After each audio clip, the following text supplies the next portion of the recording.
Assalamualaikum warahmatullahi wabarakatuh. Saya Ajenia Ramadhani dengan NPM 202340640508. Baik, di sini saya akan menyampaikan materi tentang konsep hakikat manusia menurut aliran-aliran filsafat pendidikan dengan dosen pengampu Bapak Dr. Andes Jen Amori, Magister Pendidikan. Baik, yang pertama latar belakang. Manusia dalam perspektif Islam memiliki berbagai pemikiran dari perspektif agama yang berbeda atau pemahaman manusia dalam konteks Islam dan agama-agama lain. Di dalam Al-Quran ada banyak ditemukan penggambaran tentang manusia dan makna filosofis dari penciptanya. Dilihat dari sudut pandang filsafat, hakikat manusia adalah ruh, jasad, serta keberadaannya.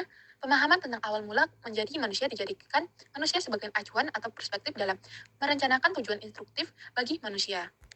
Selanjutnya rumusan masalah. Yang pertama, apa pengertian hakikat manusia dalam filsafat pendidikan? Yang kedua, bagaimana konsep hakikat manusia dalam filsafat pendidikan? Yang ketiga, bagaimana pandangan Islam tentang hakikat manusia beserta pandangan para tokoh? Selanjutnya, tujuan penulisan. Yang pertama, mengetahui dan memahami pengertian hakikat manusia dalam filsafat pendidikan. Yang kedua, mengetahui dan memahami dari konsep hakikat manusia dalam filsafat pendidikan. Yang ketiga, menganalisis perbedaan dan persamaan dari pandangan Islam dari berbagai tokoh.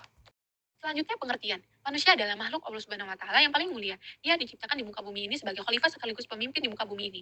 Pada hakikatnya manusia itu disamakan dengan hewan. Yang membedakannya adalah 4 unsur di atas, terutama akal dan hati.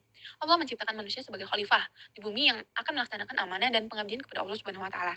Allah menciptakan manusia tersebut tidak dapat dicapai tanpa melalui proses pendidikan. Selanjutnya, pendidikan Islam merupakan suatu proses yang berkaitan dengan kegiatan mempersiapkan dan mengembangkan seluruh potensi peserta didik secara optimal, baik yang bersifat materi maupun immateri. Selanjutnya ada 4 aliran sudut pandang unsur pembentukan manusia. Yang pertama, aliran serba zat. Aliran ini mengatakan bahwa yang sungguh-sungguh itu hanyalah zat atau materi. Yang kedua, aliran serba roh. Aliran ini berpendapat bahwa segala hakikat sesuatu yang ada di dunia ini adalah roh. Yang ketiga, aliran dualisme. Aliran ini menganggap bahwa manusia itu pada hakikatnya terdiri dari dua substansi, yaitu jasmani dan rohani. Yang keempat, aliran eksistensialisme. Aliran filsafat modern berpendapat bahwa hakikat manusia merupakan eksistensi dari manusia. Selanjutnya, prinsip tentang pendidikan dalam Islam. Yang pertama, kepercayaan bahwa manusia itu adalah makhluk yang paling mulia dalam jagat raya ini. Yang kedua, kepercayaan bahwa manusia mempunyai 3 dimensi, yaitu badan, akal, dan ruh. Yang ketiga, kepercayaan akan kemuliaan manusia. Yang keempat, kepercayaan bahwa manusia itu adalah hewan yang paling berpikir. Yang kelima, kepercayaan bahwa manusia dalam perubahannya selalu terpengaruh oleh faktor-faktor bawaan dan alam lingkungan. Yang keenam, kepercayaan bahwa manusia mempunyai motivasi dan kebutuhan. Yang ketujuh, kepercayaan bahwa manusia mempunyai keluasan sifat yang selalu berubah. Yang kedelapan, kepercayaan bahwa ada perbedaan personal di antara manusia. Selanjutnya, secara garis besar, potensi terdiri atas 4 potensi utama yang dianugerahkan Allah Subhanahu wa taala kepada manusia, yaitu yang pertama, potensi akal, yang kedua, potensi naluriah, yang ketiga, potensi inderawi, yang ketiga, potensi keagamaan. Selanjutnya, pandangan Islam tentang hakikat manusia. Yang pertama, manusia merupakan makhluk ciptaan Allah Subhanahu wa taala. Yang kedua, kemandirian dan kebersamaan, individualitas dan sosialitas. Dan ketiga, manusia adalah makhluk yang terbatas. 3 kosakata kunci Al-Qur'an tersebut akan dipaparkan orientasi semantik dan makna filosofis berikut ini. Yang pertama itu al-insyah, yang kedua al-basyar, yang ketiga al-anas. Selanjutnya, pandangan beberapa tokoh tentang hakikat manusia. Yang pertama, Ibn Arabi.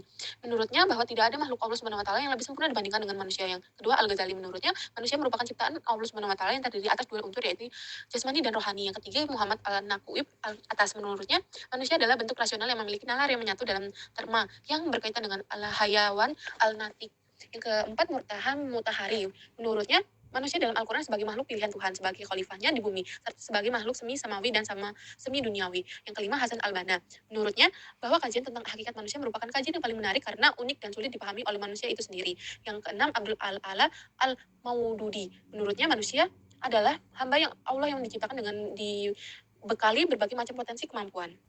Selanjutnya, kesimpulan hakikat manusia dalam konsep pendidikan Islam ialah makhluk yang diciptakan oleh Allah Subhanahu wa taala yang dapat menumbuh kembangkan segala potensi-potensi yang dimiliki sebagai mungkin tanpa ada yang terabaikan sedikit pun. Potensi dasar fitrah manusia harus tumbuh kembangkan secara optimal dan terpadu melalui proses pendidikan sepanjang hayat. Terima kasih, bila ada kesalahan kata saya mohon maaf, pada Allah saya mohon ampun. Wassalamualaikum warahmatullahi wabarakatuh.